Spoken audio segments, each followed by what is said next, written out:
Can you see the presentation? Yes, a little.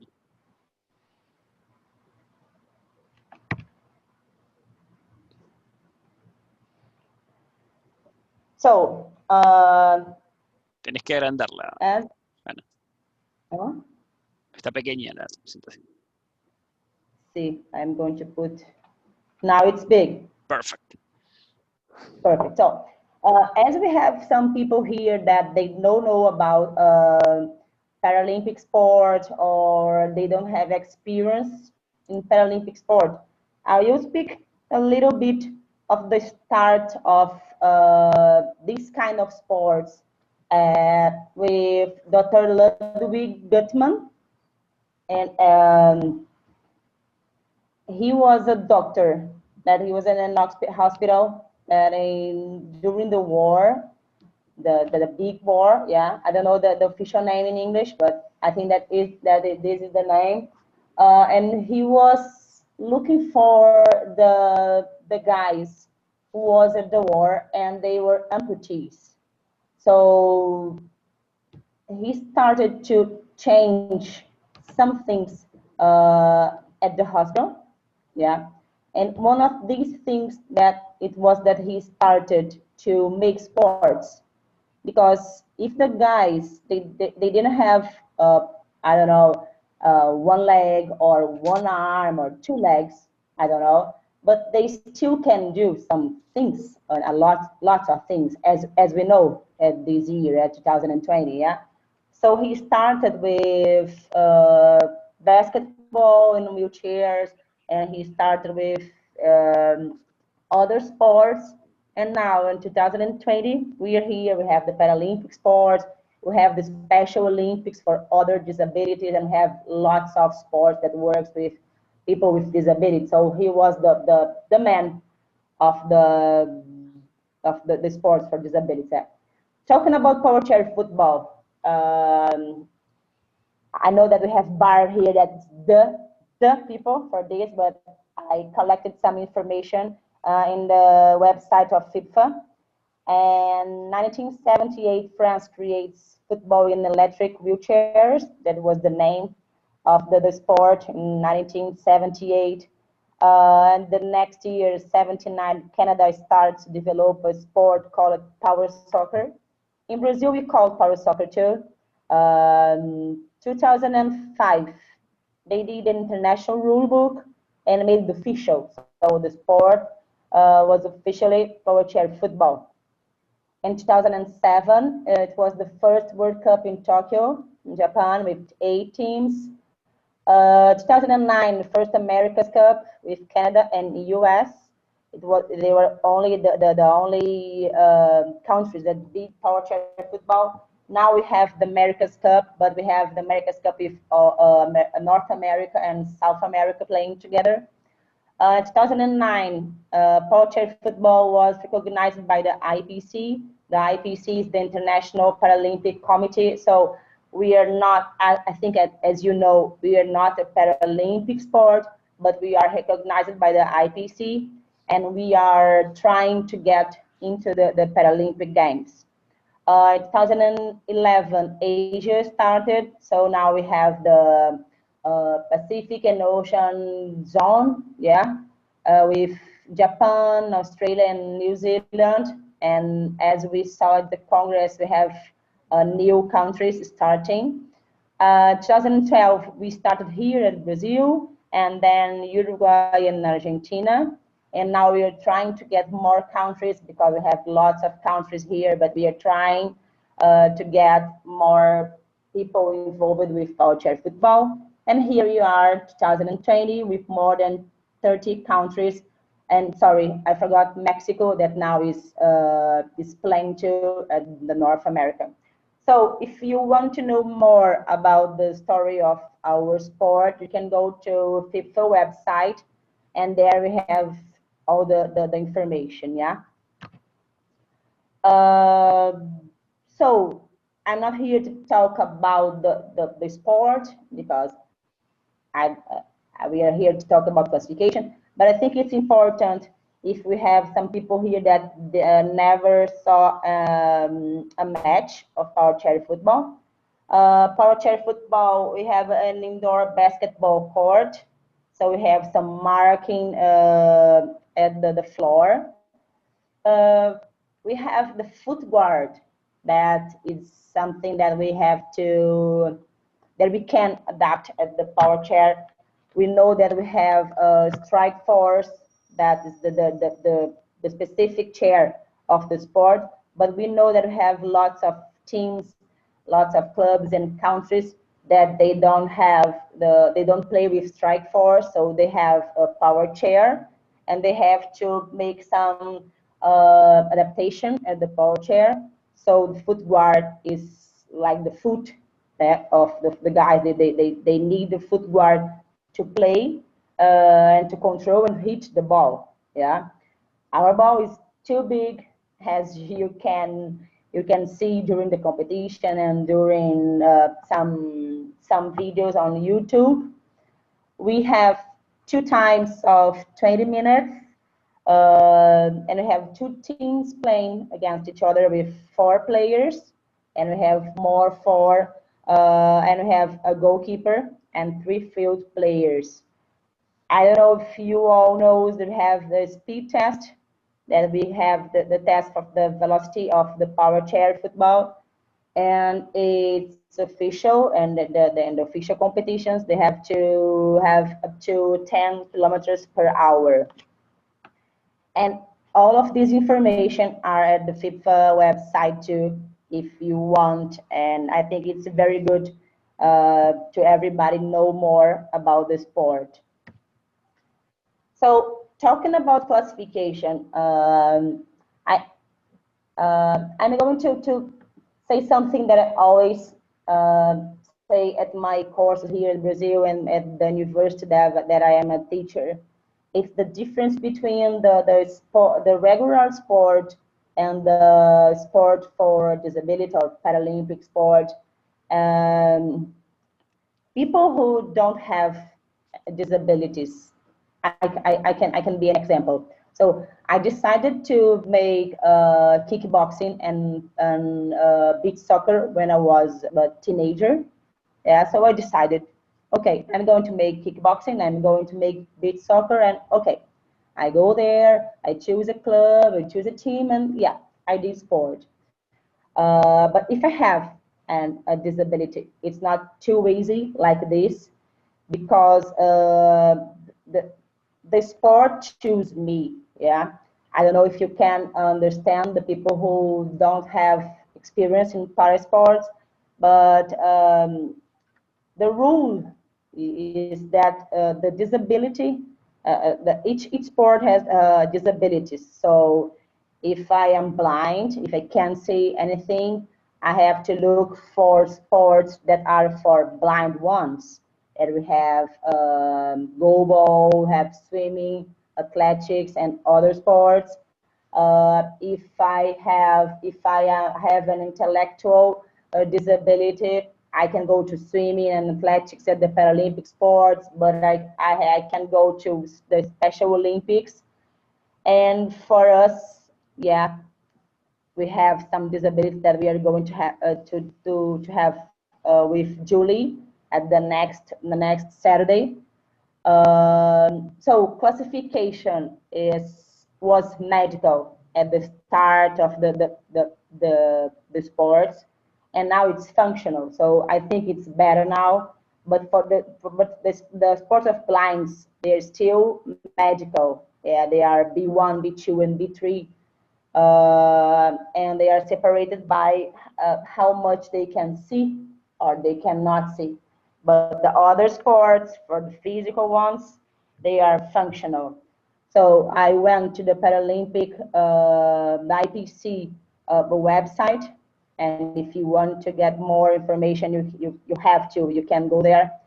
So classification, the cornerstone of the Paralympic movement, and determines which athletes are eligible to compete in a sport. Classification group athletes for competition, the degree of activity limitation resulting from the impairment, And as I spoke now, it's specific for each sport. So we have people here who are classified of wheelchair, basketball, bocce, para taekwondo, paracycling, and other sports. So each classification is specific for each sport. And of course, the sport the federation governed the classification. Do you have any doubt?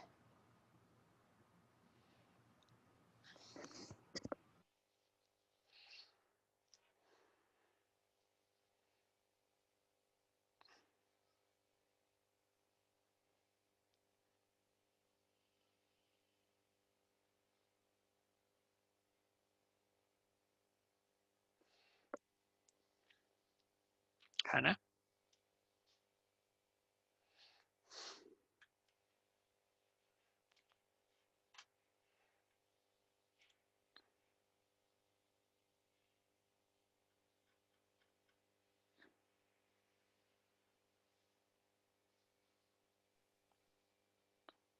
Hanna. Do you hear me?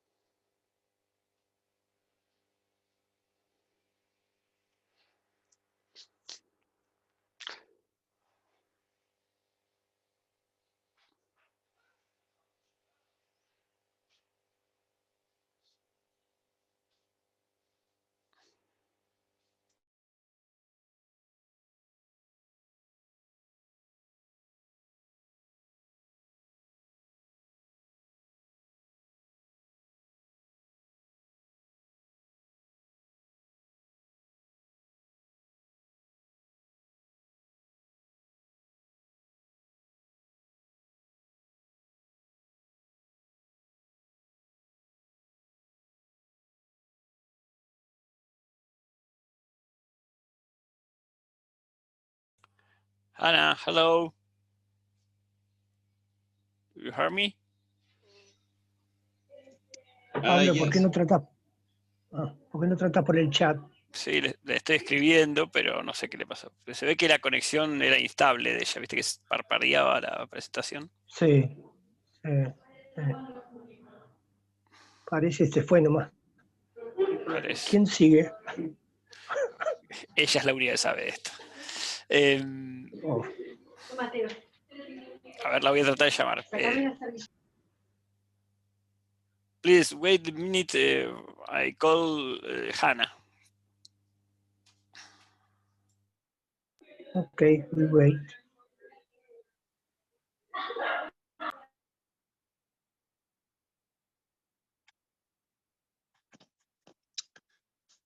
Yes, hello. This is Jeremy.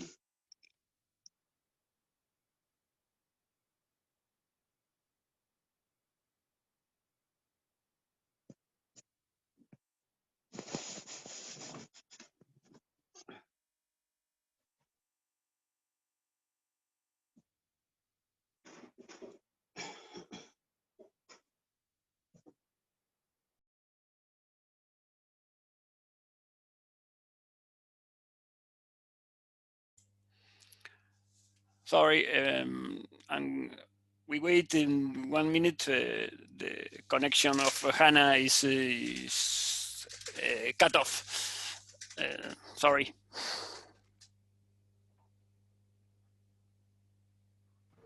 I'm here again.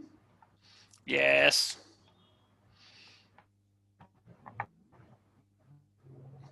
I was speaking alone with nobody. ¿Querés que pase yo la Sorry, presentación, Hanna? guys.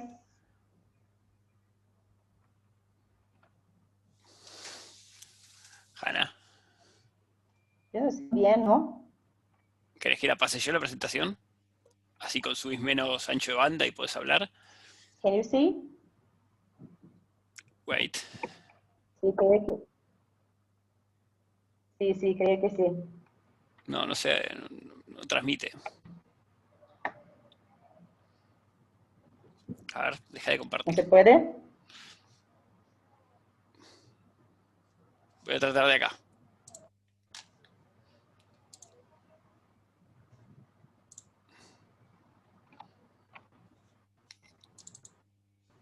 Sorry, guys, we have some problems with my connection.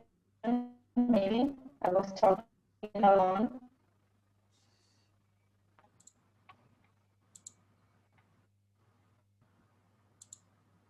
Ok. Pablo, ¿puedes decirme dónde estaba cuando En tapó Classification. todo? Espera que no está.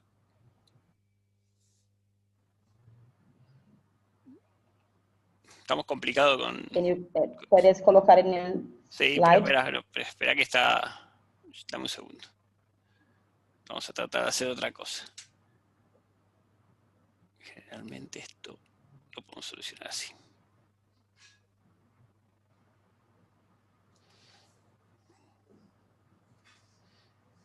Wait a minute.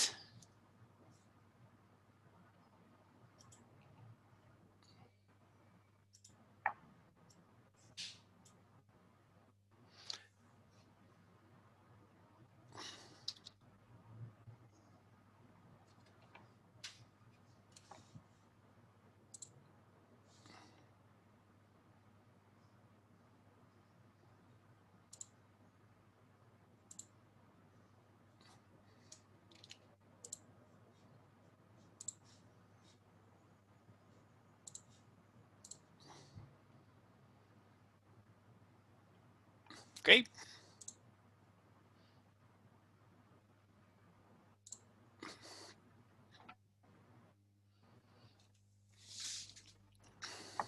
Sí. Listo, ahí estamos.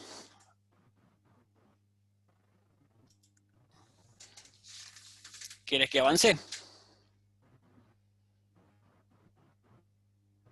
Hanna.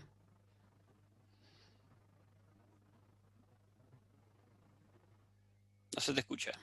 Yo estoy viendo development. Sí, yo no sé dónde estaba cuando se paró todo. Acá dijiste... No, a ver. No, en Classification. Ya te digo.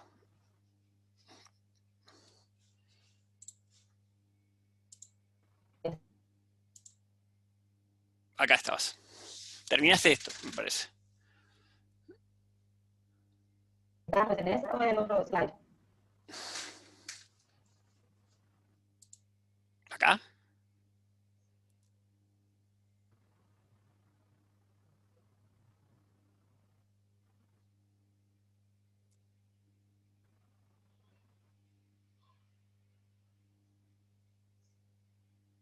Hanna.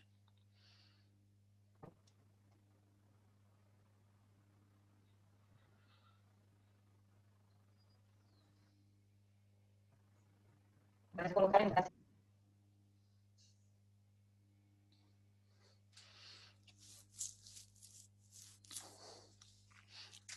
No se te escucha, Hanna.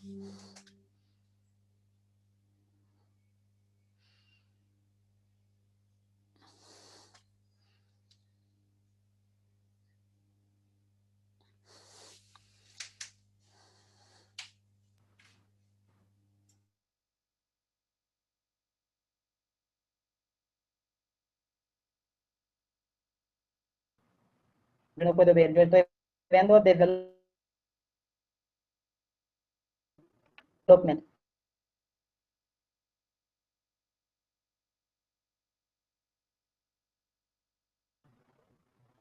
Evaluación. Yo no Clasificación. tengo idea de dónde.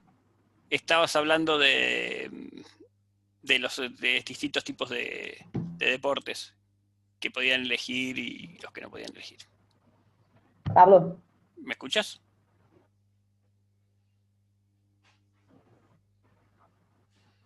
what I need to know. No se te escucha, Hanna, se te corta mucho. La conexión tuya es mala, muy mala. Sí, sí, escucho. ¿Estábamos en eso? Acá estabas, acá en esta slides. Sí, ahora está acá, ¿sí? Sí.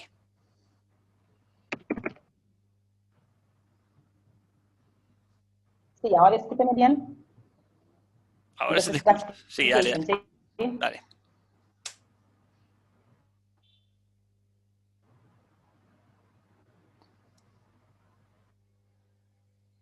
Sorry, guys.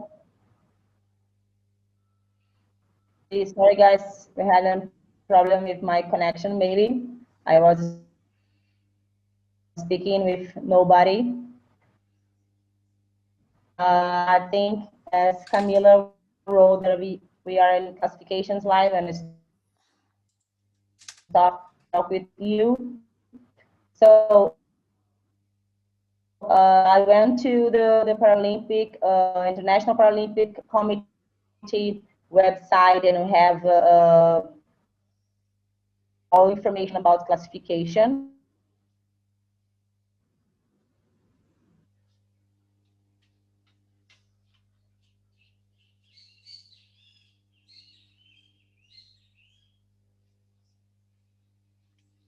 Hanna, no se te escucha.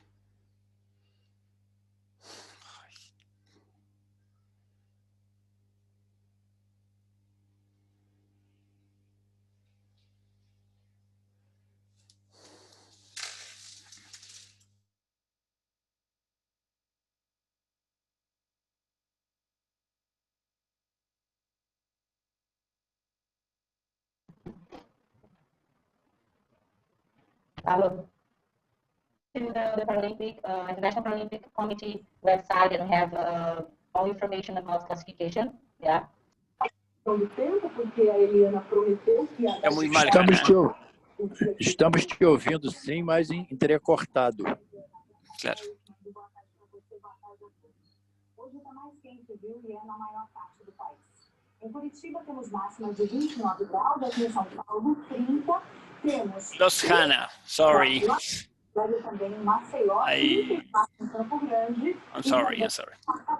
Em Teresina, 36 e em Cuiabá, 37 graus. Previsão de pancadas de chuva, principalmente entre Belo Horizonte, Brasília, Goiânia, e uma chuva mais fraca. Está me ouvindo, Hanna?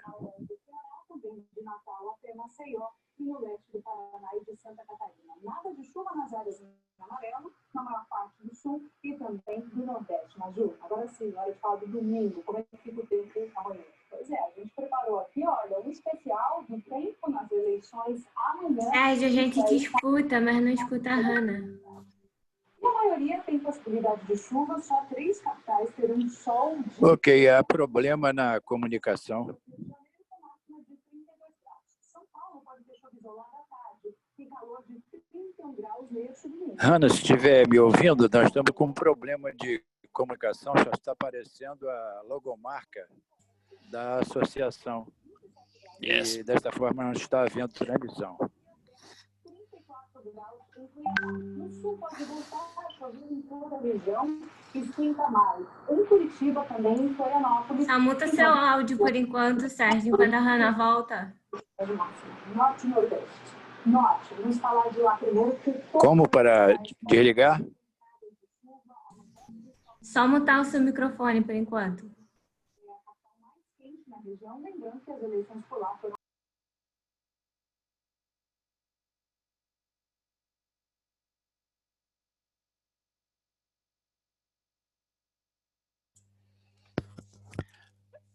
Wait a minute, please. The Hanna is reconnected a lot of minutes.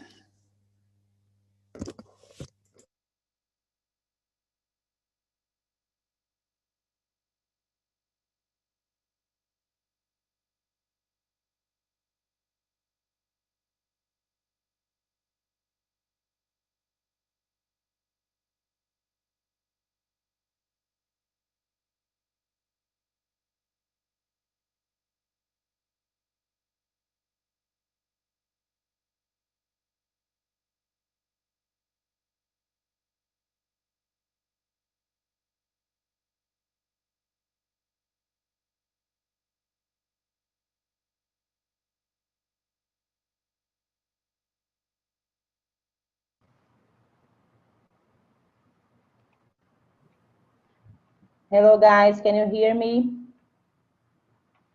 Hello, Hanna. Oh my God, sorry for this. Ok, ouvindo você.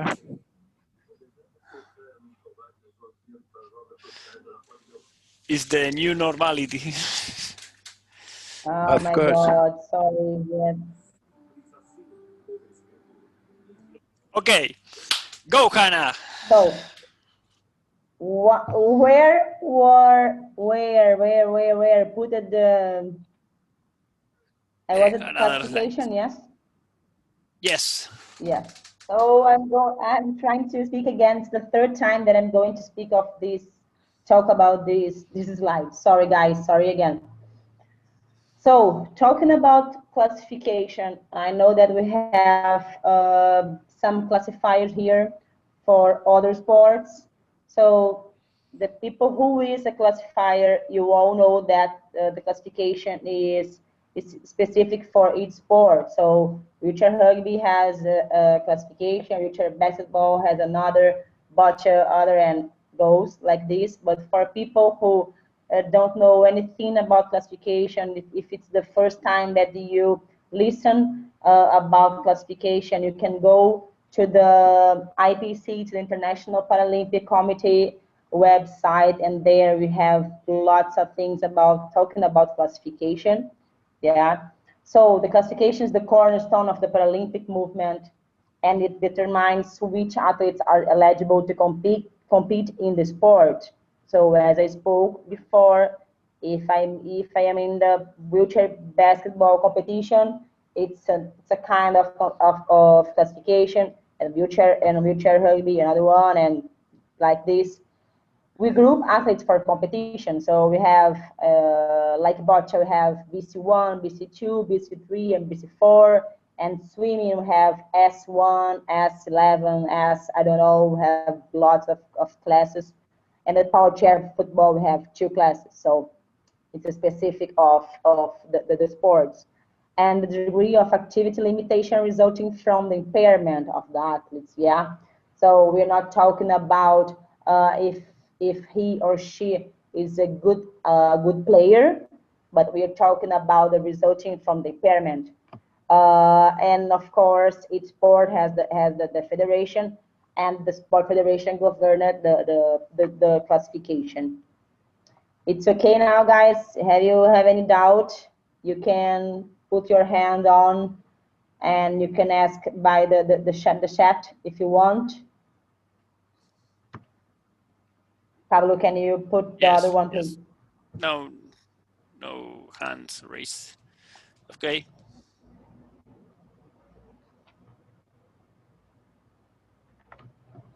It's okay. I don't have here, change. Okay. Change, please. See. So what I found too at the International Paralympic Committee were these 3 important questions that we all have to do in all the sports. Yeah. The first one is, does the athlete have an eligible impairment for this sport? So this is something like if the athlete is blind, yeah, he has to compete in blind sport, in sports for blind, yeah. So each sport have the legible impairment. So Powerchair football, we receive some kind of disabilities, wheelchair rugby others, and swimming others. And this is the question that we have to ask. The second one is, does the athlete's eligible impairment meet the minimum criteria impairment of the sport? So this is an important thing that all the sports have to have the minimum criteria for the classification. So we have to put there that this sport is to athletes. So we have the minimum criteria. And the third one is, which sport class should the athlete be allocated in based on the extent to which the athlete is able to execute the specific tasks and activities fundamental to the sport. So that's why we have the classification in a group, in a team. So we have the medical thing, the medical points, and the technical points, and if the athletes are able to do these kind of tasks, okay? So if you have any doubt, please go to the IPC website, and you can check there all of these things. Pablo? Yes, we have a question on Barnabas. Barnabas Sante, yes. Yes. Yes, it was very hard to understand, unfortunately, and I'm sorry for that. It's about the connection and the audio sometimes. You say there are two kind of classification for power chairs. I didn't get which one they are, or you gonna talk about it? Or... Yeah, I'm going to talk later. Yes. Okay. Thank you. Sorry. I was just giving an example because we have bocce with four classes, and we have some sports like basketball and rugby. They have 0.5, 1, 1.5, and at Powerchair football we have only 2 classes. Yeah. Okay, it's fine. Thank you. Okay, no, it was that one. No, yeah, it's okay. Perfect. Thank you. Okay. Pablo? Next page. No more question. Please. No more questions. Let's go. Okay. This is written on IPC website, and I think it's very good. If someone wants to talk about this, it's going to be very good for everybody here, because we know they have some classifiers. The place, people who are classifiers, if you want to talk about classification, you want to help me, and you want to talk about this, please put your hands up, okay? Challenging the interests of parasport is the threat of one-sided and predictable competition in which the least impaired athlete always wins. So for me, it's very good, this point of IPC. If someone wants to talk about this, I want the people talking with me, please. I like this. No. No. No. And now we have I like Julio here from Mexico. Yeah, I saw him now. Yes. And Vivi too from Argentina, no? Vivi, yes. We have new people here now. So Vivi and Julio, bienvenidos.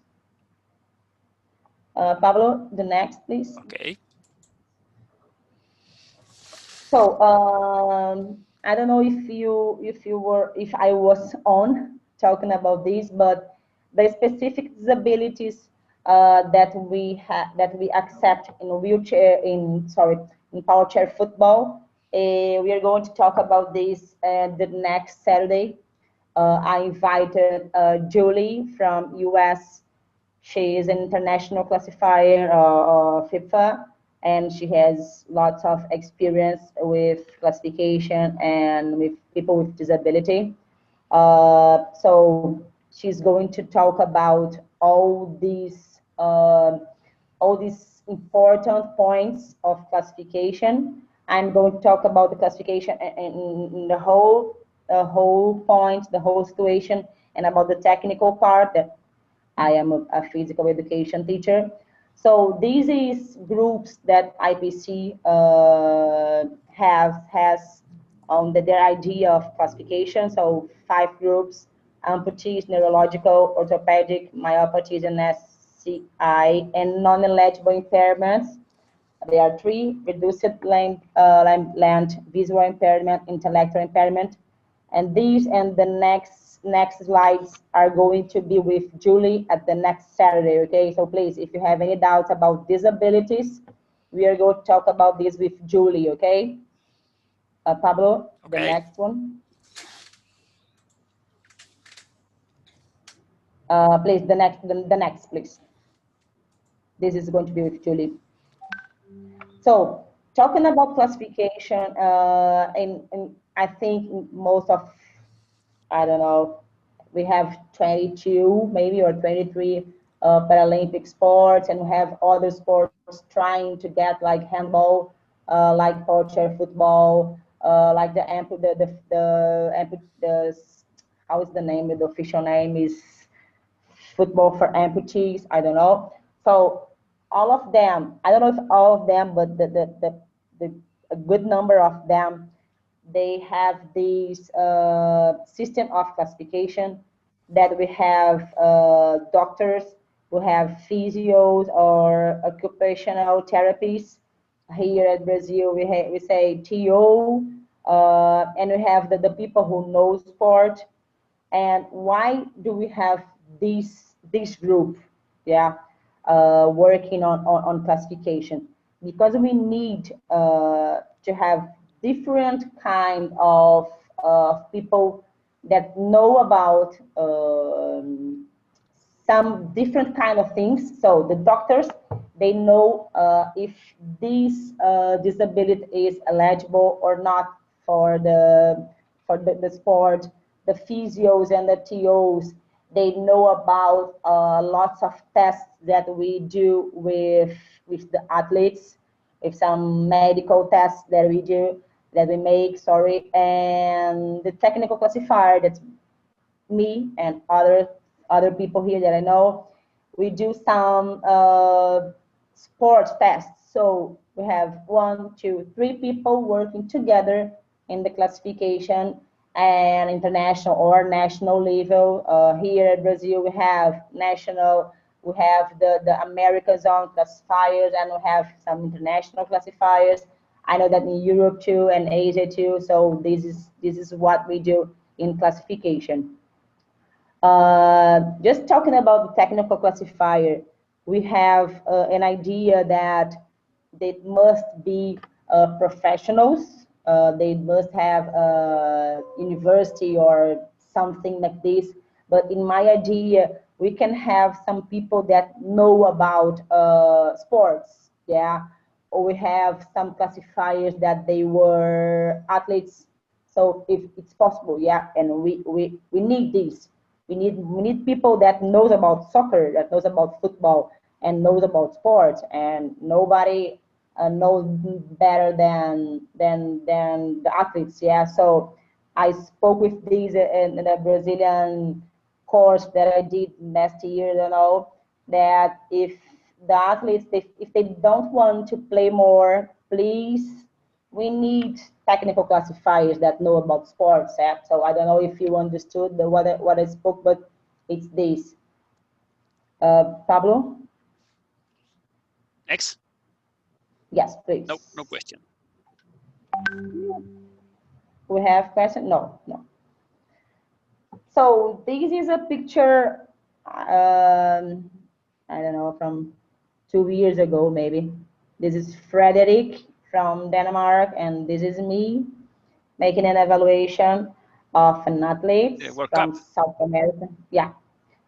So we have the process of the evaluation, we're separating in 3 points. So we have the medical assessments, we have the technical assessments, and we have the observation, as I spoke at the other slide. Yeah. I'm going to talk about them. Got it. Sorry, I'm speaking in Portuguese. I'm going to talk about them. Okay, now, Pablo? Next. Yes, please. So the medical and physical assessment, I'm going to show you later some slides, some pictures of the system of the classification of FIPFA, the International Federation of Powerchair Football.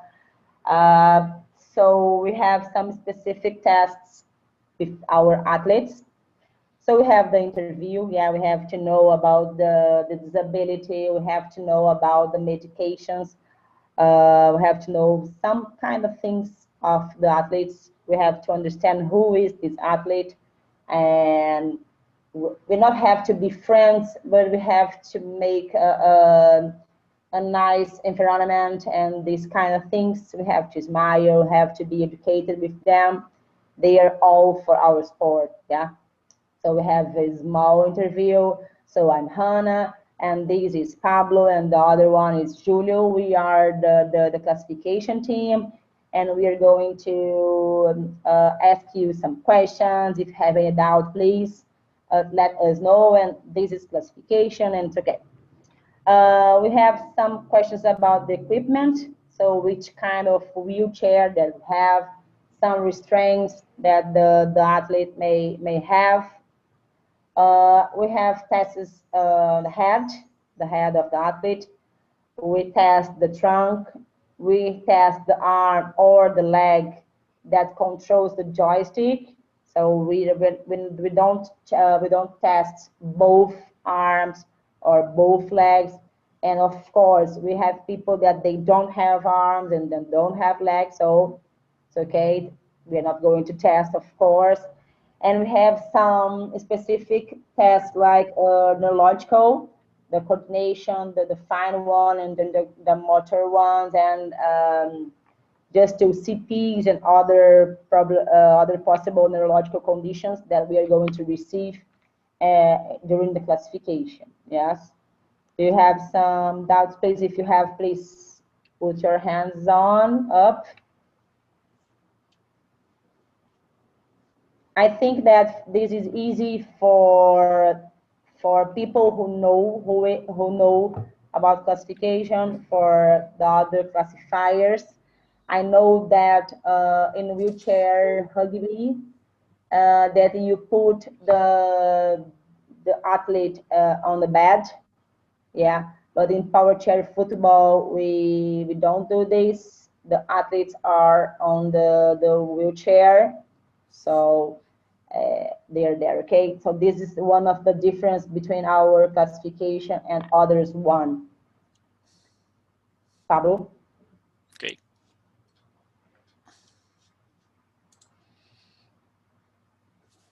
I don't know if you can see this, but I'm going to try to talk about not each one, but some important points that we test on the guys and we ask them during classification.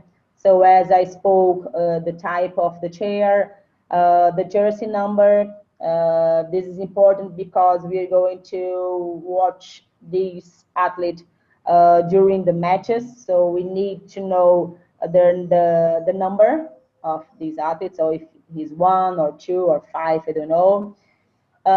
We ask them, we cannot ask, we can see, because if they are on the right side, on the left side of the joystick, if he or she have some modification on the joystick, or if he or she controls the joystick with the chin, that we have some athletes that they do, or if the legs or something different. We have some information about straps. So if they have lateral support or modified seat or straps on the wrist, on the lap, or we have arm gutter, or something that are important for us to know about the athlete. Yeah. So he is here in front of us. Yeah, he is at the official wheelchair with the official restraint, with the strains, with the strap that they are going to use during the match, with glasses, with microphone, or if something. He or she have to have all the things that if he's ready to go to a match. Okay. Any doubts, people? I don't know if I'm speaking too fast for people who doesn't understand English. Please. No question. No question. Let me try to speak something in Portuguese and Spanish. Para todo mundo que fala português, se eu estiver indo muito rápido, por favor, me fala aqui no chat que eu vou um pouquinho mais devagar. Y para las personas que hablan en español, yo no sé hablar tan bien, pero no sé si estoy hablando muy rápido. Si sí, yo puedo hablar un poco más despacio para explicar mejor para ustedes, ¿sí? Pueden hablar en el chat para que yo... Pablo, ¿se comprende mi español? Perfecto. Perfect. So, no doubts, no dudas. Nenhuma dúvida, pessoal que fala português? Pablo, next, please. Okay. No. I don't know if I'm a good teacher or not, because they don't have doubts. Good teacher, Hanna. So this is the manual muscle test. This is a picture of me and a student of Mexico last year and at Monterrey that I was helping them to start the sport there. I'm not going to talk about the MMT because Julie is going to talk about this because I never saw this in my university. My first time of this manual muscle test is in Powerchair football. So I think it's better to Julie to explain to you but this is the test that we do that we make in Powerchair football classification. I think that doctors and physios and TOs, they know about this, but people from sport, I think, no, we don't know, we don't have these at our university, okay? So if you have any doubt of these, please, you can ask Julie at the next Saturday, okay? But this is a test from 0 to 5, and we test some movements like abduction or flexion or extension of some muscles, and then the medical classifiers, they give a point from 0 to 5 of each movement, okay? You're going to see here at some next slides. Pablo? Okay. This is, I think that this system was it's not the actual one. I don't know if what we are going to do for the next years, but this is a slide that I had from 3 or 4 years ago. So we have some new points, but this is good to know too. So we make some tests, some head control. Pablo, sorry. Yes. We want to stop now because it's 2:30 or no? Can I continue? It's okay. It's now or 2:30. It's okay. For me, it's okay. It's now? Si quieres, sí, para mí, porque ahora vamos a hablar específicamente de la clasificación, ¿sí? Ok, vamos a hacer ahora. We have the break, 10 minutes to go to 2:30. 2:30, no, 2:40, yes? Okay, so guys, now as we are going to start talking about the specific classification of Powerchair football, we are going to give you 10 minutes, 10 or 15 minutes if you want, and we're going to come back at 2:40. It's okay for everybody? Pessoal, a gente vai dar um intervalo agora de 10 a 15 minutos, tá? Porque agora vamos começar a falar especificamente da classificação do futebol cadeira de rodas. Então, vamos dar um intervalo agora de 10 a 15 minutos, tá? Pablo, ¿puedes hablar en español? Ok, vamos a hacer una pausa ahora para después continuar directamente con la clasificación, los temas referidos a clasificación. 10 minutos, volvemos a las 2:40, a las 3 menos 20, volvemos a la clase. Gracias.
Okay.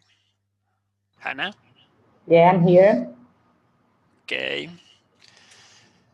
Well, okay, go to the presentation.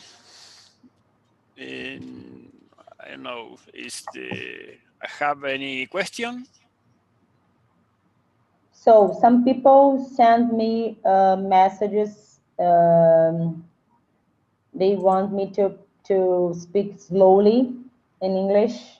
So I'm trying to come back to the last slide of the first slide of the FIPFA system, and I'm going to try to speak again about it. Okay. Okay.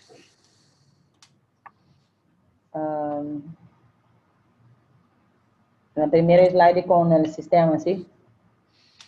Okay, okay.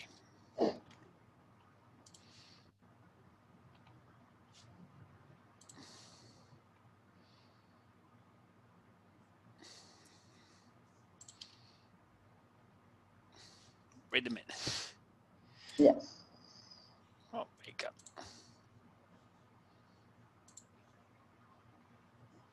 So guys, if you have any questions, alguma dúvida, pessoal? You can put your hand on, or you can write at the chat. Here? Yes, esto. Muy bien. So, this is not a thing that, so we have some, no, okay.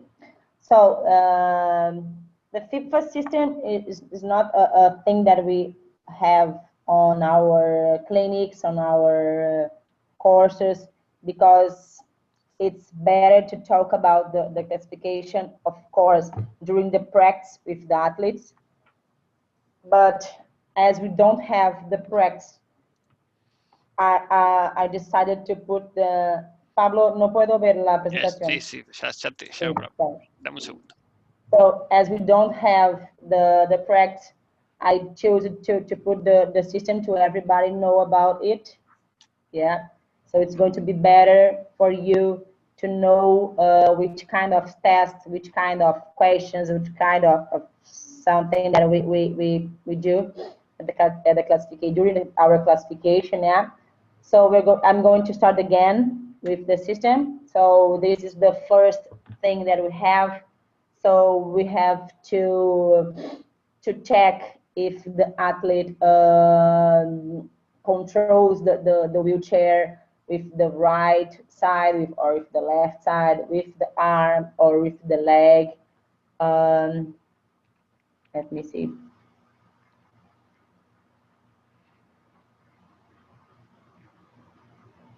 It's okay. Yeah, I'm looking for a question that we have from Chris. How often in classification are you telling players they can't play because their disability doesn't fit the parameters allowed in classification? In the US, we don't classify players except for international players, so it makes sense that this could happen more. I'm curious in other countries that do. Okay, so Chris, this is a good point. Yes, a nice point, because we know that in US we have, I don't know, millions of players, of Powerchair football players, and I know, and everybody know, I think, that you don't have classification for all of them.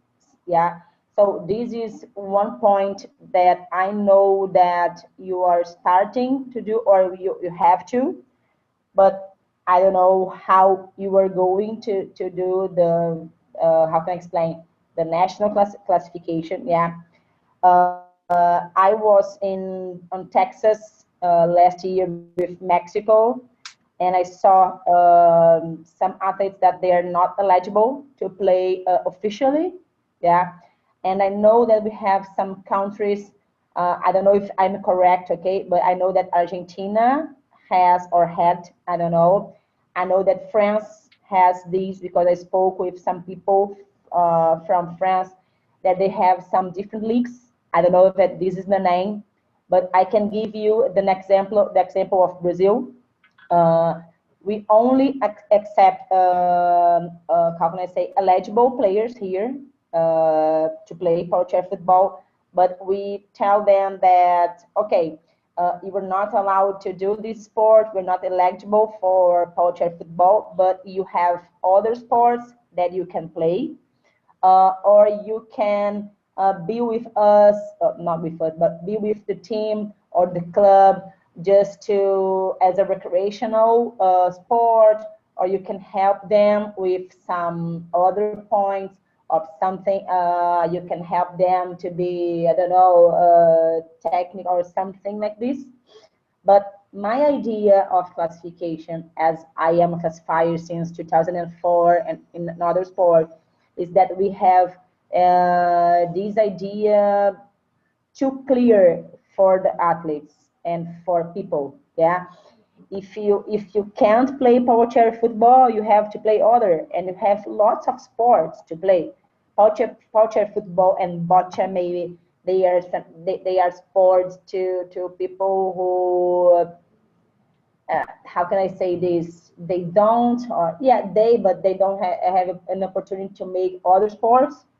So if this guy or this girl, they are best, they are better than others, they can look for other sports, yeah. But I don't know in other countries. I know that in new countries it's easier to get classification going as the official way.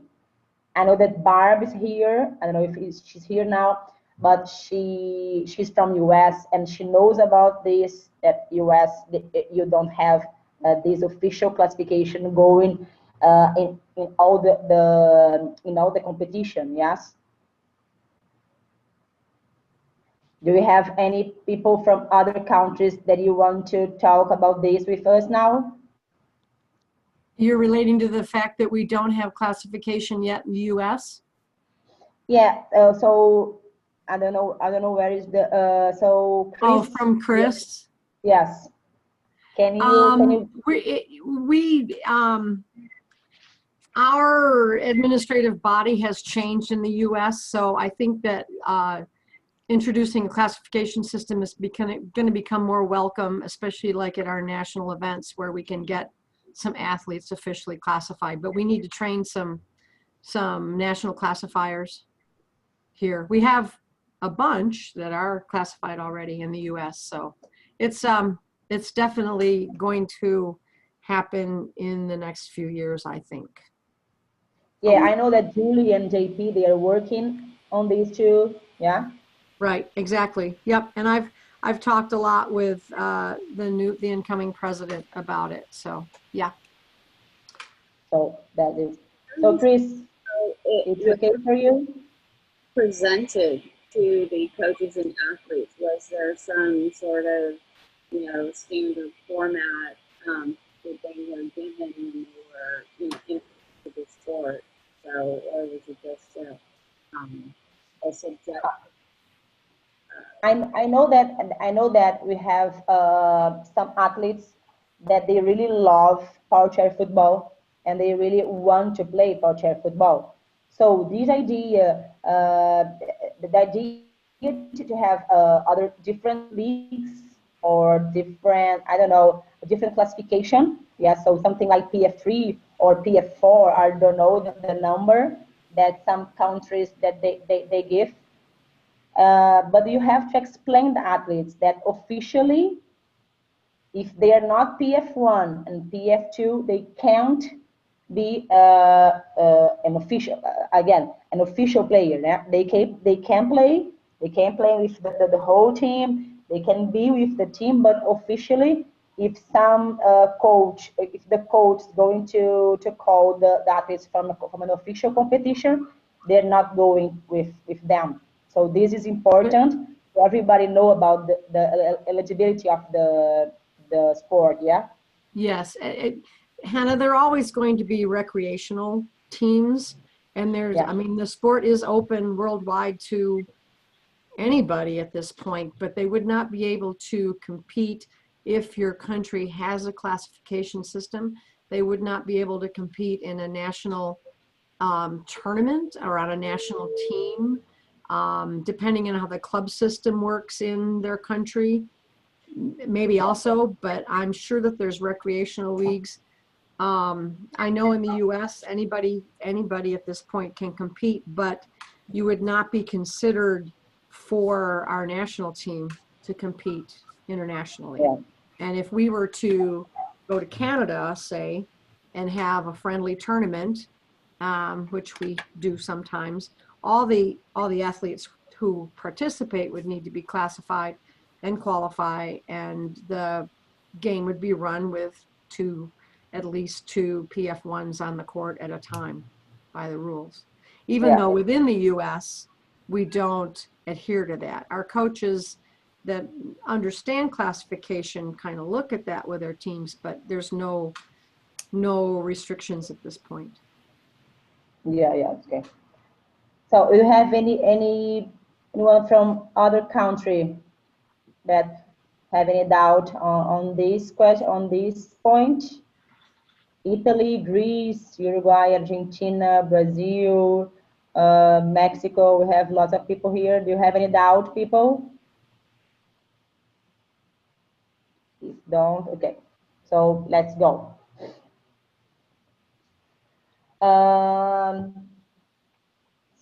So let's continue about talking about the FIPFA system.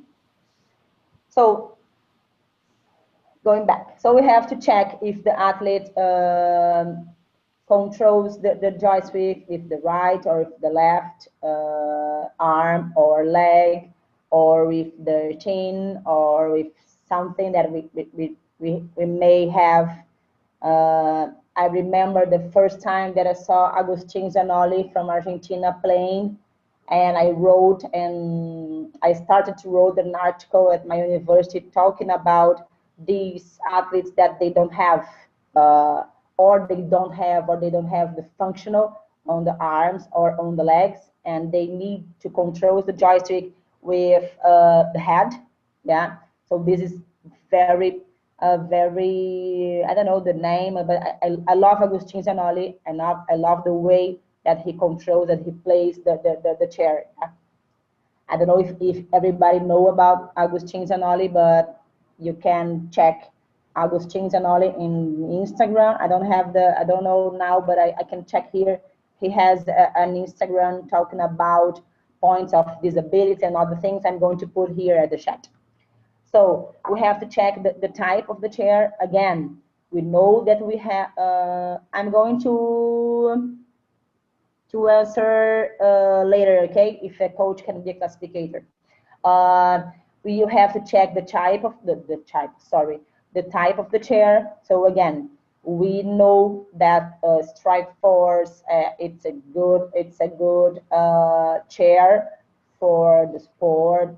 It's specific for the sport. I love the Strikeforce, but we know that we have lots of athletes that they start to play with other chairs like Kwitko and other ones. I know that China has some different kind of chairs, and Mexico, I saw one athlete with a different kind of chair too. But we have to write these because the chair that athlete went to the classification has to be the same that this athlete is going to play. Okay, so we have to write the type of the chair, and we need to know the number, the jersey number. So the jersey number is the number that this athlete is going to play, because we are going to observe them playing. So we don't know the name. We can't know the name of all the athletes. So we have, so Hanna is 3, Pablo is 5, and you're going to check the number 5 and the number 3 during the observation. Okay. We have some restraints that they may have at the right side or the left side, or we have the both side, like some straps that they use on the head, on the wrist, on the lap. If they have arm gutter, if they have the lateral support in both sides or one side, or if they don't have. So we have to write all the things that we are looking for the athlete, and all the things that we're looking for, we have to write, we have to check at the system. Okay. So Gistante, you asked me if a coach can be a classifier and how can he do it. Okay. My idea is that all the coaches have to know about classification. Yeah, they have to understand what's classification because it's going to be easier for the coaches and it's going to be easier for the athletes too. Because if I am a new athlete, I'm Hanna, and I'm going to start in Italy. Okay, so hey, I'm Hanna. I want to play Powerchair football. Okay, so Gisante is a coach, and he's going to look for me and say, okay, what's your disability? What do you have? Blah blah blah. A lot of questions that are important for classification, because if I am blind, I can't play. Okay, so I don't know if it's not the correct way to tell you, but this is it. So, but during a competition, the coach is a coach. He's not a classifier. Okay, he can't be. He can't be. Sorry. No, it's okay. Thank you. Thank you very much, Okay. Anna. No, you make it clear. Okay. Thank you. Thank you. And Antonella put at the chat the Instagram of Agustin Zanoli that I told you. So handicapable dog art, the Argentina. Thanks, Antonella. Pablo, the next one, please. Okay. The next. Okay, talking about the head control, we need to know if this athlete has the control of his or her head, of course. We know that some athletes that they use a strap on the head, yeah, to make the control, the head to be stopped at the wheelchair. So what we ask them to do is a rotation of the head to the right or to the left. And we want to see which side is stronger, or if it has the same side, one as strong as the other. And if this athlete, if he's stable, independent head control, if he can be there, if the head can be there, and if he pushed to other wheelchair, it's going to be some bad things with the athlete. Okay. Talking about the trunk, people, I know that this maybe be difficult for you to understand because we don't have the athletes in front of us. Yeah. So in the next Saturday, it's going to be only with Julie and the disabilities, and then the others, the last Saturday, we're going to ask you to maybe if you can make some practice with. I don't know, with a son, with a daughter, with a friend, with someone. We're going to ask you to put, I'm going to ask you, sorry, to put a person in a chair in your house, or I don't know where you're going to be, and to make some tests that I think it's going to be easier for you to understand, okay? Talking about the trunk, we ask the guys to do the flexion, the extension, and the left and the right flexion. We need to know how is this trunk, yeah, so which kind of movements this athlete can do or cannot, yeah. If he is independent, if the trunk control is independent, yeah, if he can be there with no straps and no restraints. We ask them to make some rotation as we do with the head, so to the right and to the left. And one of the things that we test, if they do the flexion, if they can come back to the middle line without using the head or without using the hands to help them to make the movement. Yeah. Pablo, the next, please. Okay.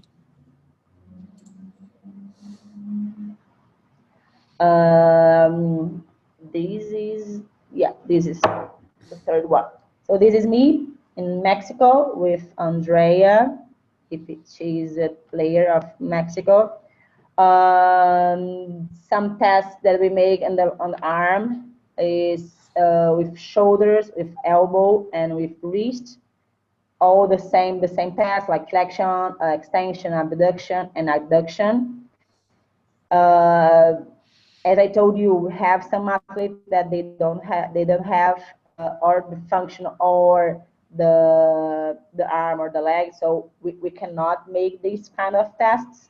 But if they have, we have to do. We have to test how much strength they have on the grip. So we ask them to, let me try to put my image here. I don't know if you can see me. Yes. We put a finger and we ask them to come on, grip, come on, strength.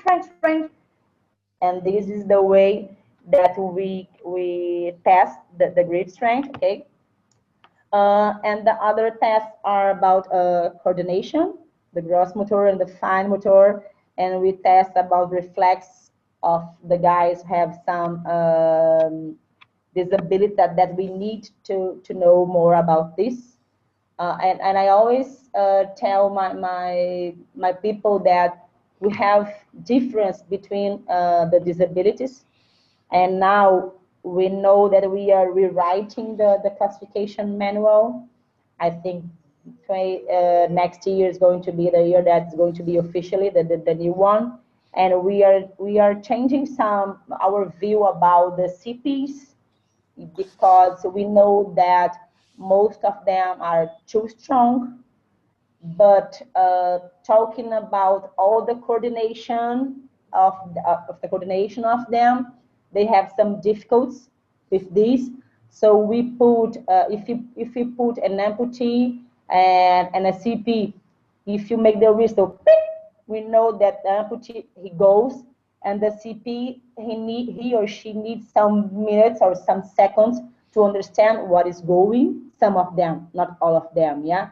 So we cannot give them the class based on the strength, but how he can play with all these things about being a CP.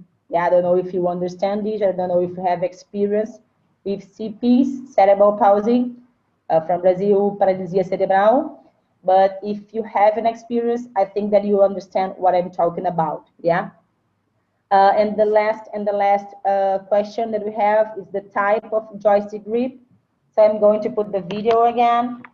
We know that we have athletes that so the joystick is here, yeah.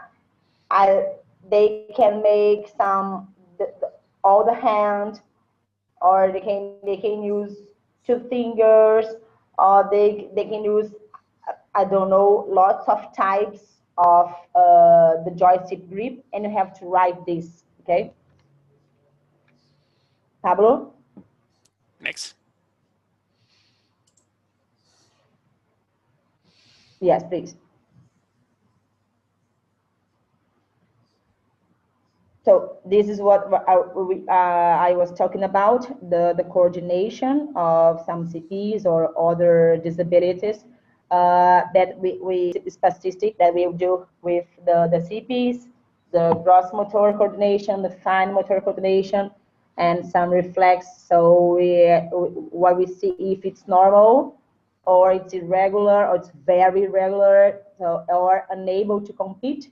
So we ask them to make some tests, and we put this on the system, okay? Pablo, please, next. So guys, please, if you have any question, put in the chat, or please put your hand up, okay? So these are Julie and Ellie, Julie from US and Eliana Cavassa from Argentina. They're both medical classifiers. They are making some tests. If I'm looking correctly to Julie, she's making some tests of the biceps, and Eliana is testing the strength of the grip. I don't know if you can see perfect the images, but this is two tests that we, so I put some images just to understand some kind of test that we do, okay? Pablo? So, technical assessment is the second assessment that we make. For me, it's the best part, of course, because I am a technical classifier, but no, it's a joke. Everything is important, but this is my part, so for me, it's easier to talk about this. We were there, we were together, doctors, physio, TOs, and sports people, we were together, we are making all the classification together, yeah. We are looking for them. When the doctor and the physio, they are making the test, we are here looking and making and putting the info at the system. So we are doing all the things together. What we do in the technical assessment is we make some, how can I say, some specific tasks of the sport. So this is why I told you before that we accepted athletes to be classified because they know about the sport, and we have to know about the sport too. So we have some things that they always make during the matches, and we have some, and we take these things and put in our classification system. Yeah. So we ask them to make the spin, the full spin, the spin to the right, the spin to the left. We put some cones and ask them to make a zigzag, and we have to ask them to take the arm or the leg out of the joystick and to put again. So we have lots of tests that we have to do. And we ask them always to make the best of them, the best that they can do, and not to be okay. I can't. No, yeah, you can, guy. You can go. Come on, let's do. And as I spoke to you, activities that are part of Powerchair football. Yeah. So spin and other things. Okay, Pablo. This is a slide that I put on the Brazilian Association. I know that's not perfect, and I made this in 2013, and I still have this image. So the first one are some cones. We have some cones, and we ask the guys to do the zigzag, yeah, as faster as they can. So they have to go and come back. And why, Hanna? Why the cones? Why the zigzag? And why you ask them to be faster as they can? Because we have to see if during these tests the trunk is going to be like what the doctors and the physio they test before. So we have to know if the flexion is okay, the extension, if they have more rotation than that they told us or they showed us during the test. So we are going to look. I think Pablo, can you put the other one, please, just to check something? Puedes colocar el próximo, por favor. Okay. Y después uno más. Uno más, porfa. Disculpa. No, está bien. ¿Puedes regresar para donde yo estaba? ¿De los conos? Eso. I think I forgot to put a slide talking about the visual camp that you make a test that we have to know how much the athlete can see in the back. So he's seated. I'm going to make some. Pablo, can you put puedes colocar el otro que estaba antes, slide anterior con la chica de México? Otra. Eso. So this is Andrea. She's the athlete, and I am the classifier. Yeah. So imagine that I am a classifier, and I am back. I'm asking her to look for the ball, and then come back to the classifier that's in front of her, and I am checking if she can see the ball, because we know that some disabilities, some athletes, they can't see what's going on in the back. So to see what's going on, they have to put to change the direction of the chairs. But we want to know, and we have to know if they can, if they are stopped, if they can see things to the right and then to the left. So this is too important for us. Pablo, agora pode colocar los conos. So during the zigzag, when we ask the guys to do the zigzag as reverse, so they are looking for the back. So I'm here, the video is here. So we know that they have to look for the cone, to the cone where they're going as a reverse. So they're looking for the right, they have to look for the left, and this is what we have to check during the cones, okay? We have lots of tests that we can do. I always ask my students during the Brazilian courses to think about new technical assessment, because maybe we have new and easier and better tests. So we can ask the guys to move and then to change and go forward. Or we have to ask them to make some spins, as I told you, to the right and to the left. So we have to test the things specific of the sports, okay? Pablo? Okay.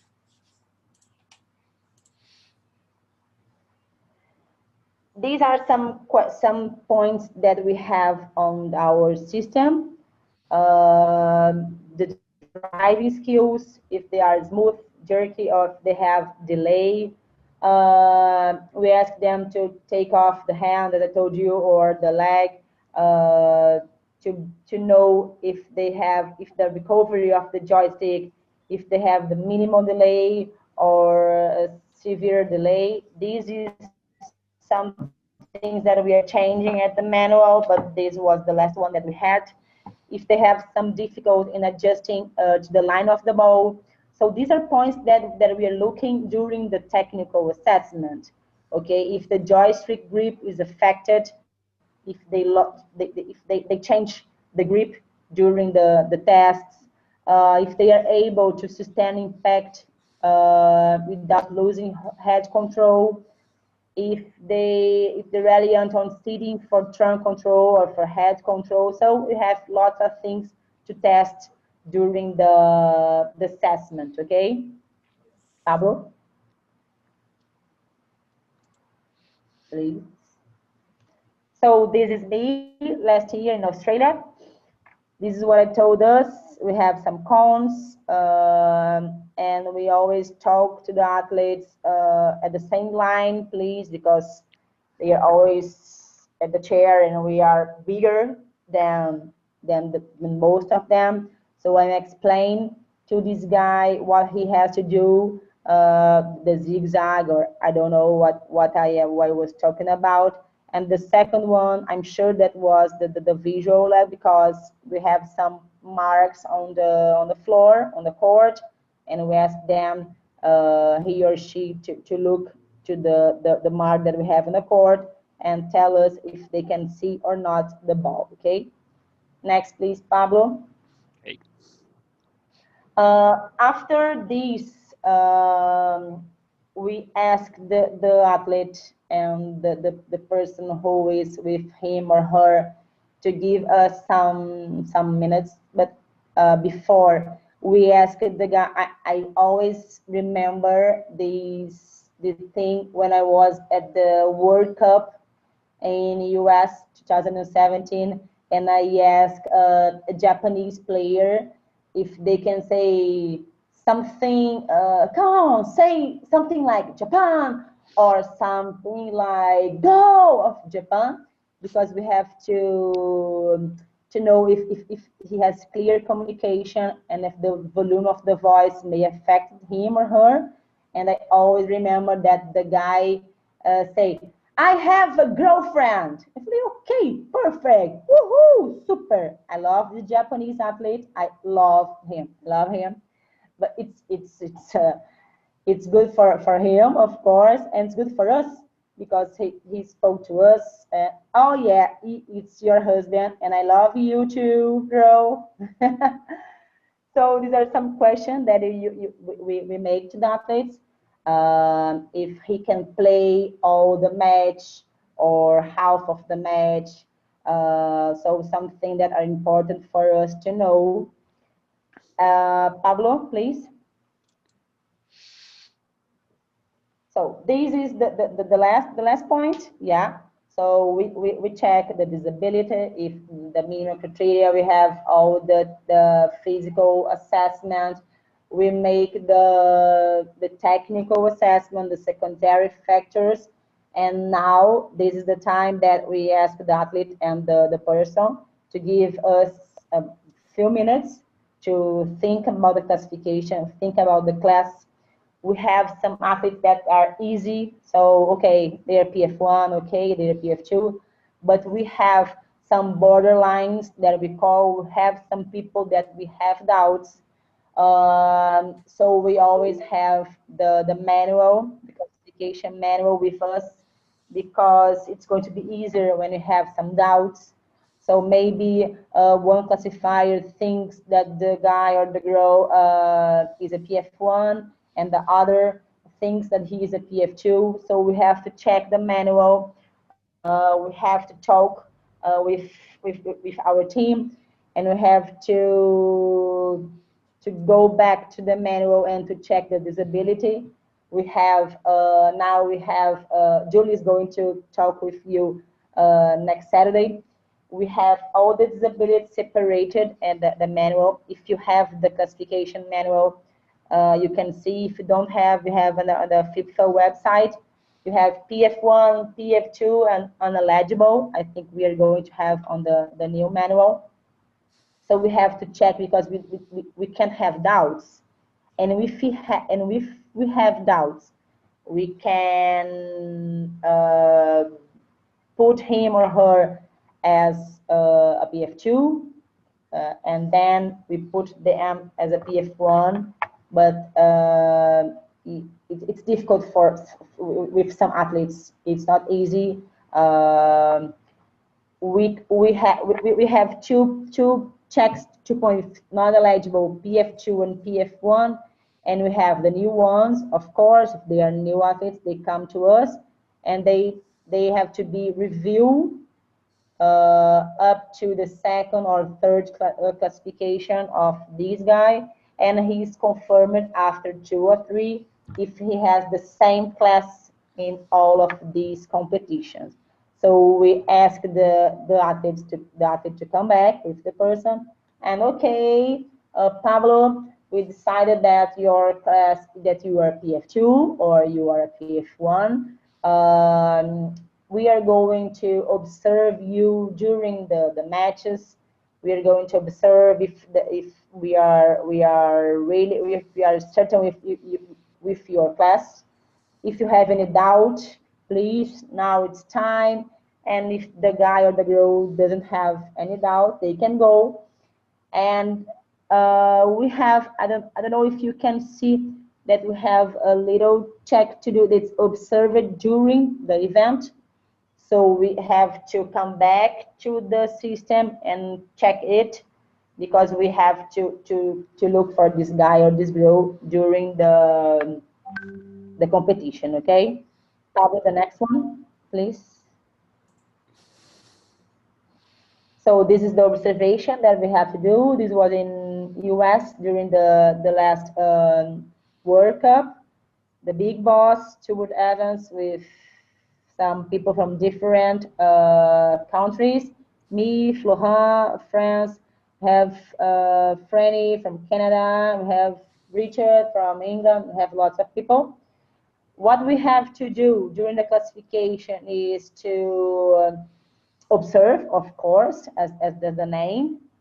We have to look for the trunk, we have to look for the head, we have to look for them playing, because I think it's during the classification, some of the athletes, they get nervous because, oh my God, they're testing me, they're going to give me the class. And during the match, they get relaxed and they're going to play. And it's easier for us to watch and to see how's the body and how's the athlete, okay? So if we have any doubt in the athletes, we have to write, okay, I have a doubt if the recovery is good or not. So I'm going to observe him or her during the match, and I'm going to see if the recovery is okay. And then I come back to the system and put, okay, we observe them. If we don't have any doubt, okay, he's a PF1 or he's a PF2. But if we have any doubt, we have to check more this athlete, and yes, we can change the athlete's class. Okay, Pablo, the next one, please. Okay, can you come back and porfa? Yes. So this is the last part of the system. So we had the medical assessment, with the physical assessment. We had the sport assessment, like we say, the technical assessment. We had the observation. And okay, now this athlete is a PF1 or he's a PF2. And this is classification. Yeah, I know that's not easy. I know that you may have lots of doubts. I'm going to open now for doubts that you may have, just to understand. At the next Saturday, Julie is going to talk about all the disabilities that are allowed to practice officially, yeah, Powerchair football. And she's going to talk about the muscle test that they do during the medical assessment, yeah. And at the third Saturday, we're going to make some practice, because it's going to be easier for you to understand our classification system. Just before open to the doubts, I will ask you to read the classification manual if you have some time. We have in English and the FIPFA website. I think we have in Portuguese at the Brazilian Association website. Don't know, Pablo, si tenemos en español oficialmente en algún website de Argentina, Uruguay, no sé. Pero, but we have English and Portuguese. Yeah, if you have time to read, I think you are going to have lots of doubt, and it's good. It's good to have doubts. It's good for us to explain to you. We hope that next year we are going to have the competitions again. So we're expecting more people making the clinics in your countries or in other countries. It's okay too. And so now, doubts, people, dúvidas. ¿Querés que deje de compartir? Así. ¿Cómo? ¿Sacamos la presentación? Sí, puedes sacar, por favor. Come on, people, if you have any doubts, this is time. You can ask all about classification or all about Powerchair football. We have a lot of people here that know about the sport. We have Barb, we have Donald, we have referees, we have lots of people here. So we can help you to solve your doubts. Pablo, ¿tienes duda? No, nothing.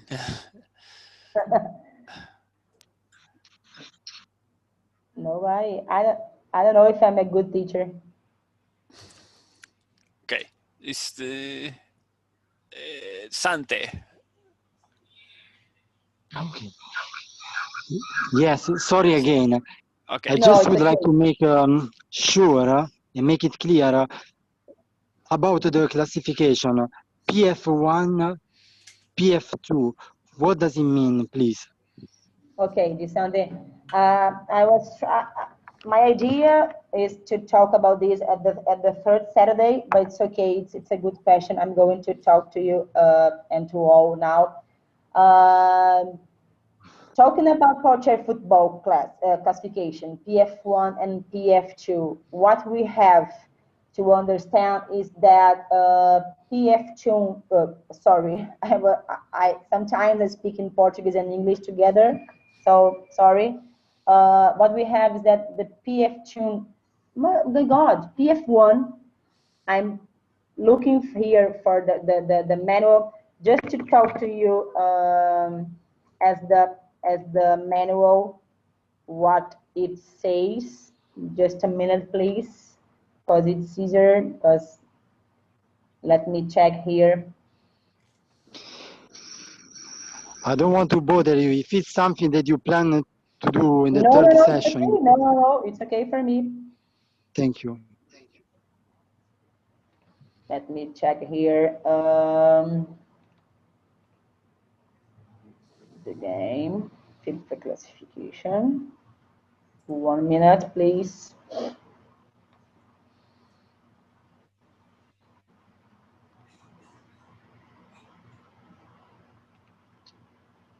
Here.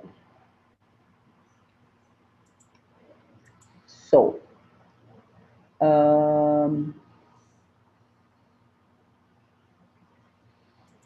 so what we have at the manual is PF1. This denotes a player who has highly significant levels of physical difficulty which affects this overall performance, okay? And the PF2 is, this denotes a player who has moderate to mid levels of physical difficulty which affects this overall performance.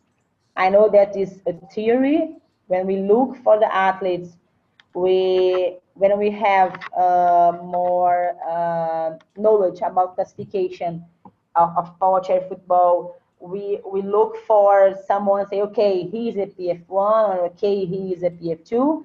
And as I told you, we have some doubts, we have some borderlines, but PF2, the PF1, I'm sorry, they have highly levels of physical difficulty. Yeah, so the PF2 has moderate. I know that's not easy to understand this, but this is what we have to think. And this is why we have the point that we have to we have 4 players, and during the match they are allowed to have only 2 PF2s playing. So we can have 3 PF1s and 1 PF2. We can have 2 PF1s and 2 PF2s, and we have 4 PF1s playing, but we never have 3 PF2s and 1 PF1. Okay, just to make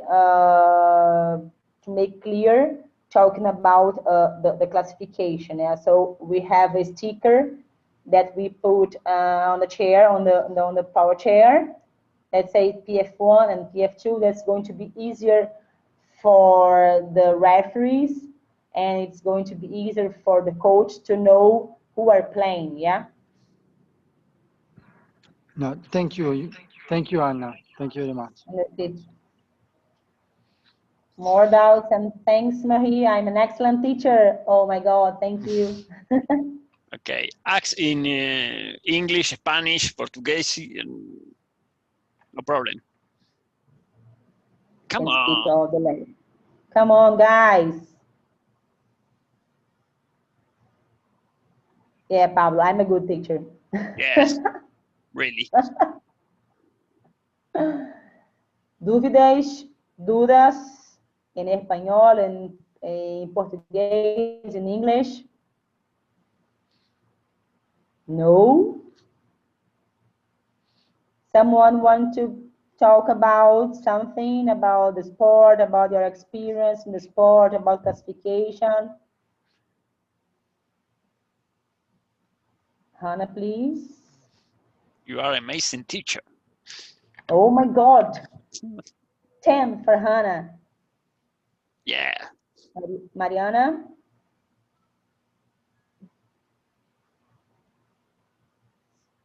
Mariana, put Hanna, please. Marie? No, Mariana, okay, Yes. the maximum is 2 PF2 players on the court, yes. So you can have 2 PF1 and 2 PF2. You can have 3 PF1s and 1 PF2, and you can have 4 PF1s, but you never have 3 PF2 playing. And this is with the referees. Yes. Yes, Pablo, am I Yes. correct? Correct. Está bueno que aclares que el PF2 no quiere decir que sea un mejor jugador. This is a good point, because I don't know if all the people meet Pika, Jerome Duran. It was a player, and he was a clear PF1, and he was, oh my God, a perfect player. I don't know the name of him, but he was super, and he was a PF1. So I think that the teams, the clubs, the countries, they have to look for the PF1s, because they can be good athletes, they can be good players, and they are PF1s. It's okay.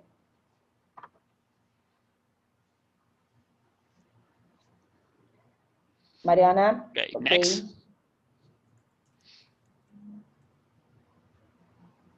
Mariana is... Come on, people. Are you sleeping?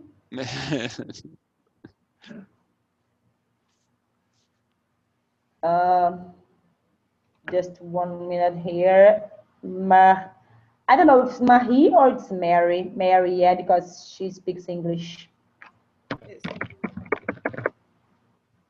I'm going to check something about the CPs here. Okay. So, Mary, we have, as I told you, we have some different tests with the CPs. Yeah, we have lots of CPs playing Powerchair football. Thanks, because I love CPs. And the stiffness is one thing that we have to check, because maybe this is going to be difficult for them to play. Yes, we know that they have some specific things that CPs have, but we have to check in how can I say, in the whole situation. Yes, in the physical tests and in the sports tests. But this is one point that we have to check. But it's okay, yeah, because we have this on mind.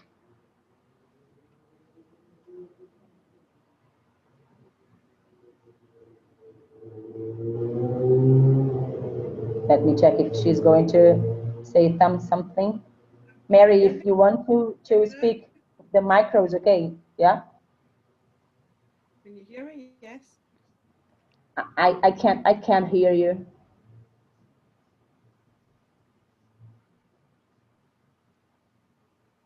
How's that? Can you hear me now? Yes. A little bit. A little bit. I'll type it. I'll type it. Yeah, I think it's better you to write, please.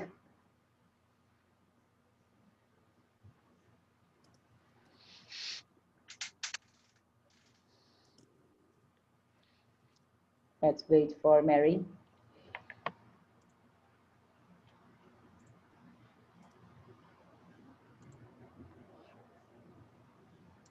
I don't know if everybody have experience with CPs, and the point that Mary wrote it's an important thing, because the excitement of the game.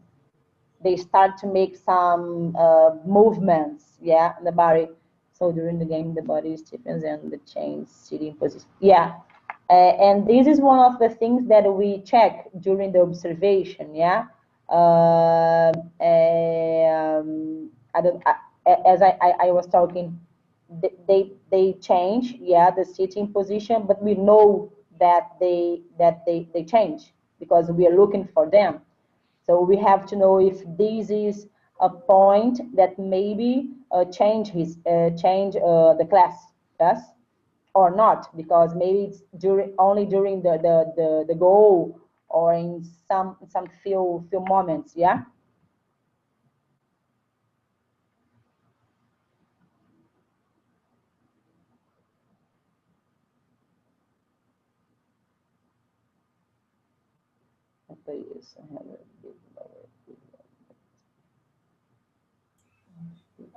One question in the chat.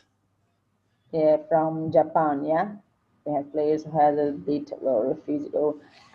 One thing that Japan has, and I love to look for this, and we have some countries that they are starting to have these, is the microphone, because we know that lots of athletes have difficulties with the communication, and they need, yeah, to have a micro, and for me this is so cool.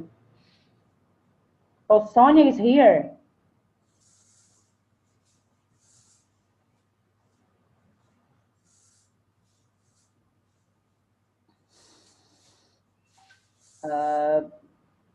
More doubts?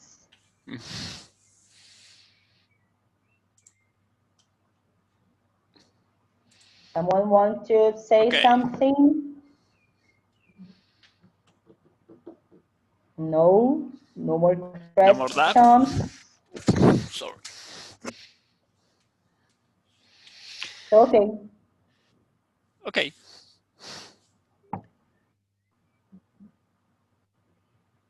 We are finished today.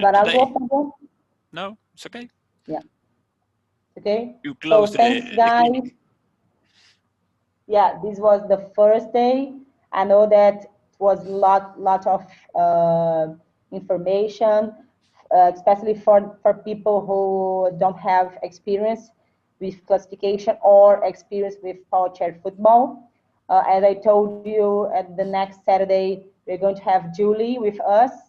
So if you have any doubts about the medical tests, she's the girl who is going to help you with this. And please, for the third Saturday, if you can think about having a friend or someone from your family, or I don't know, just to make the practice, okay, at the 28th, okay?